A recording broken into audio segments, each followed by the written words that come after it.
지영이가 한 직장에서 전문가가 되는 게 엄마 꿈이야 라고 하는데 나는 근데 이것도 좋고 저것도 좋고 저것도 좋은데 근데 딱 29이 됐는데 내가 아직도 무언가의 지망생이라는 사실이 너무 막막한 거예요. 그 1년의 유효기간이 다 하기 전에 다시 떠나지 않을 이유를 만들고 싶었어요. 근데 어느 순간부터는 내가 가지고 있는 조각들의 교집합이 시너지를 낼 수 있다. 나를 고유한 존재로 만들어주더라고요.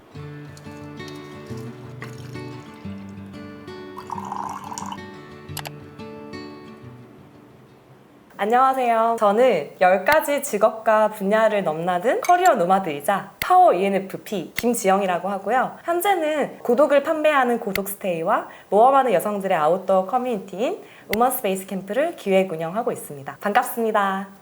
지영님 안녕하세요. 안녕하세요. 방금 소개를 들으니까 파워 ENFP에다가 커리어 노마드라는 표현을 썼어요. 그만큼 이제 다양한 분야를 되게 넘나들면서 일을 하셨다는 얘기인데 오늘은 그래서 지영님처럼 흥미가 되게 많아서 좀 커리어가 고민이신 그런 분들한테 좀 힌트가 될 만한 얘기들을 나누면 좋겠다. 어떤 일들을 지금까지 해오셨는지. 다 말해도 되나요? 네, 일단 해보세요. 되게 종류도 다양하고 뭐 분야도 되게 다양하긴 한데 재미가 나한테 있다라고 느끼는 일들을 일단 많이 뛰어들었거든요. 이제 상상을 펼치는 일을 좋아하다 보니까 기획 일을 일단 많이 했었고 뭐 영화제, 축제, 뭐 예술치유 워크숍, 공간, 콘텐츠 분야로 보면은 국제교류, 도시재생, 사회혁신, 언론, 매거진 되게 다양한 분야에서 일을 했고 그리고 조직의 형태로 봤을 때도 해외 방송국에서 인턴을 하기도 했었는데 이후에 한국에서도 뭐 일반 기업, 공기업, 연구소, 스타트업까지 다양한 형태와 규모에서 일을 해왔던 것 같아요.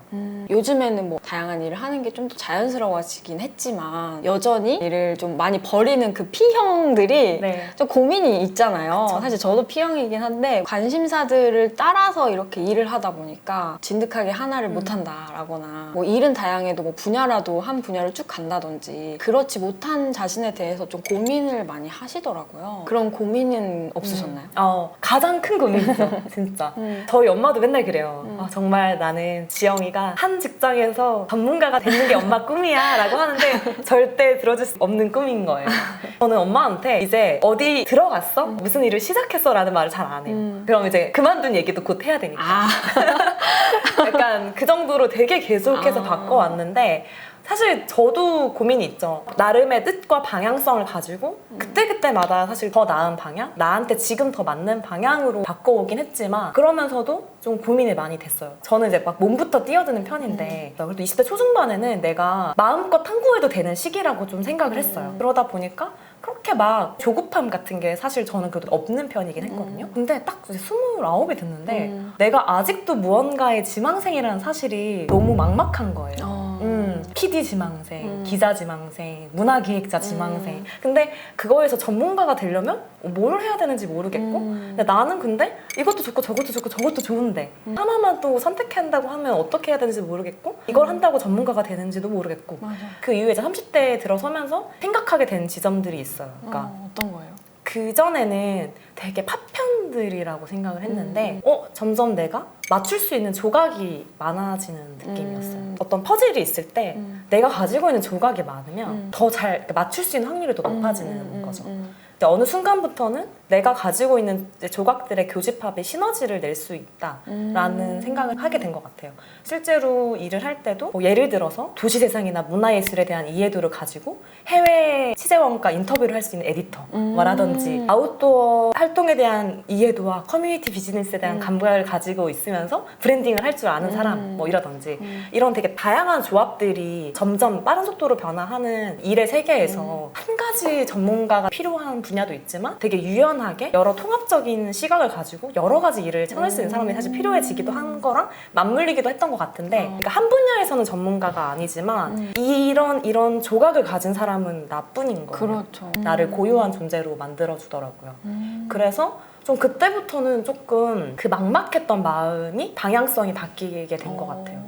그런 다양한 조각을 가지고 있는 게 나의 힘이고 경쟁력이라는 생각이 좀 들었어요. 그러네요. 네. 그렇게 생각해보니까 진짜 화편처럼 어디에도 약간 쓸모없는 것처럼 하나하나 맞아요. 생각했을 땐 그런데 하나하나만 가지고 있을 때는 이걸 가지고 뭘 할 수가 그치. 없는데 어느 정도 조각들이 가지고 있으니까 이제 이렇게 조합하면 이렇게도 할 수 있고 그러니까 꺼내 쓰면서 이 하나씩 또 새로운 모양과 조합이 생기는 거네요. 좀 이렇게 또 시너지가 나는 이렇게 형태가 또 다른 형태가 되는 것 같아요. 그러니까 제가 느낀 게 자기 길을 잘 찾은 사람들을 보면은 항상 어떤 여행을 한번 다녀온 뒤에 뭔가 자기 길을 잘 찾아 나가는 경우가 많더라고요. 저희도 사실 그런 케이스고 지영님도 약간 이제 그렇게 생각을 바꾸기까지 갭이어도 가지면서 여러 도시를 여행하면서 삶의 방향에 대해서 고민하던 시기가 있었다고 들었는데 그때 이야기를 좀 듣고 싶거든요. 뭔가 그전에는 방황을 되게 많이 했다고 생각했어요.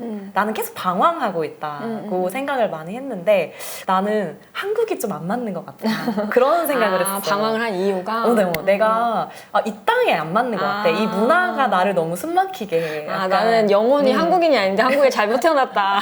약간 그런 느낌? 약간 왜 한국 사회가 좀 너무 빡빡하잖아요. 맞아요, 그러니까 맞아요. 성공의 기준이라는 게 지금은 조금 변화하고 있는 것 같은데 좀 제가 그 당시 느낄 때까지만 해도 되게 획일적이고 맞아. 뭔가 그런 기준에 내가 나를 맞춰야 잘 사는 것 같고 근데 나는 잘 살고 싶으니까 근데 잘 사는 방법을 잘 모르겠으니까 좀 이런 이야기들에 자꾸 휩쓸리게 되잖아요. 그래도 저는 나름의 내 기준이 있는 사람이라고 생각했음에도 불구하고 내가 약간 이 땅에 있는 한 이 중력이 너무 거대하다는 생각을 했었어요. 맞아요. 그래서 좀 여기를 좀 벗어나야겠다라고 생각을 되게 오래 해오긴 했는데 그때쯤에 이제 마침 일에서도 되게 무기력을 많이 느꼈거든요. 내가 엄청 의욕과 애정을 가지고 있던 일이 그러니까 상부에 좀 말도 안 되는 이해관계 내가 납득할 수 없는 이유로 인해서 일이 무산되면서 되게 무기력을 겪었고 그 일이 그냥 마무리되면서 그냥 일을 그만두고 내가 오래전부터 가고 싶었던 세계 일주 저는 반주 일주라고 부르는데 왜 그러냐면 20대 때 반을 했거든요. 네, 그래서 나머지 반을 떠나자 해서 반주 일주를 간 거였어요. 그게 언제예요? 그게 2019년? 그때 이제 후반에는 내가 마음이 너무 일단 힘드니까 발리랑 인도 같은 데를 가서 요가랑 명상 같은 것도 하고 그리고 다른 삶이 없을까라는 고민을 워낙 많이 했었기 때문에 대안적인 실험 공동체 도시 이런 데에서도 가서 한 달 정도 살면서 여러 커뮤니티들의 활동에 들어가 보기도 하고 저랑 되게 잘 맞을 것 같은 도시라고 생각했던 데들이 있었거든요. 베를린이랑 헬싱키였어요. 그 도시의 라이프 스타일을 실제로 좀 경험해보고 싶어서 또 거기도 한 달 정도씩 가 있었는데 근데 이 좋음이 계속 유지가 가능할까? 지속 가능할까? 라고 생각했을 때 그게 해결이 안 되는 거예요. 평생 계속 여행을 다녀야만 그럴 수가 없잖아요, 사실은. 그리고 내가 지금 이렇게 시간을 1년 동안 낼 수 있었던 것도 결국은 그 전에 내가 축적해놓은 돈이라든지 뭐 이런 것들이 있어서 그런데 그 시간을 내가 소비해서 그걸 다시 이렇게 바꾸는 식으로 이거를 누린다고 하면 이거는 지속 가능하지가 않은 거예요. 맞아. 그리고 약간 그 생각도 했어요. 내가 막 베를린, 헬싱키 좋았는데 내가 여기 평생 살 수 있을까? 내가 여기 평생 살면 여기를 계속 만족하면 살 수 있을까? 했을 때 난 또 다른 데도 궁금하고 다른 데도 가보고 싶은 거야. 그럼 내가 이게 장소가 문제가 아니구나. 내가 원할 때 원하는 곳에서 있을 수 있는 그 자유가 너무 중요했던 거예요. 그러면 그거를 나한테 줄 수 있으려면 나한테 오히려 선택할 수 있는 자유를 주기 위한 기반을 만들어야겠다 생각을 했고 그런 기반을 만들기 위해서는 오히려 내가 소셜 자본이 없는 해외보다는 한국이 맞겠다고 생각을 했어요. 저 그때 약간 독일 비자 1년짜리까지 가지고 갔었거든요. 진짜? 네, 그걸 가슴에 품고 갔는데 그 1년의 유효 기간이 다 하기 전에 내가 여기서 독일로 다시 떠나지 않을 이유를 만들고 싶었어요. 그래서 그 뒤로 와서 내가 아까 얘기한 쌓아놓은 조각 같은 거를 이렇게 저렇게 조합을 해서 정말 다양한 일들을 했었어요. 그렇게 네. 해서 해본 거구나. 네. 내가 어디에 있든 상관없이 내가 원하는 삶을 살 수 있는 자유를 만들 수 있는 형태로 일을 꾸리기도 하고 만들어간 거잖아요. 그러면은 지금은 어느 정도 그런 만족하는 삶을 살고 계신가요? 왔다 갔다 해요, 정말. 그래도 그거는 분명한 것 같아요. 내가 원하는 조각으로 내 삶을 채울 수 있도록 일을 만드는 실험을 지금 하고 있는 중이거든요.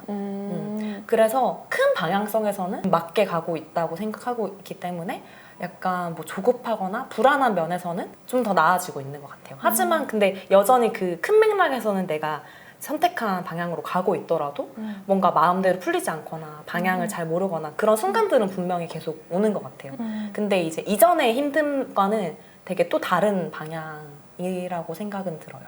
그럼 앞으로는 또 어떤 모습을 좀 그리고 있는지. 저는 사실 막 피어도 막 그때그때 하는 게 아니라 나름의 또 장기 계획과 계획 맨날 맞아, 세우거든요. 맞아. 그게 늘 바뀔 수 있기 때문에 피인 거지 계획을 안 세우진 않아요. 계획은 늘 세우는데 항상 생각하는 게 또 그때 내가 뭘 원할지는 모르는 거잖아요. 그러니까 한 가지는 그때 내가 무언가 하고 싶어질 때 그거를 받아들일 수 있는 여유와 공간을 만들어 놓는 게 내가 미래의 나를 위해 할 수 있는 유일한 일인 것 같고, 그래서 일적으로는 지금 하고 있는 일도 너무 좋고 더 키워나가 보고 싶은 생각이 되게 많아요. 하지만 그럼에도 불구하고 어떤 일을 하든 간에 뭔가 좀 변하지 않을 부분 중에 하나는 겨울에 여름 나라에 사는 건데요. 저는 따뜻한 날씨에 햇볕 아래 그냥 있으면 행복해지는 사람이에요. 내가 행복해지기 이렇게 쉬운 사람인데 맞아. 겨울에는 이게 너무 어려운 맞아. 거예요. 아, 그럼 내가 겨울에 여름 나라를 가야겠다. 또 그러면 그럴 수 있으려면 내가 그런 자유도를 가질 수 있도록 일을 만들어야 되는 그쵸. 거죠. 그런 게 좀 연결되는 것 같아요. 삶에 대한 그림은 모르겠지만 내가 행복한 그림은 따뜻한 여름 나라에서 글과 책을 읽으면서 시간을 보내고 일을 하고 그런 모습일 것 같아요. 그 모습을 상상하면서 거기에 맞는 방식으로 일을 계속 꾸리고 만들어 나가게 되겠네요. 그러면. 네, 그게 목표입니다. 그럴 수 있도록 일을 하는 거.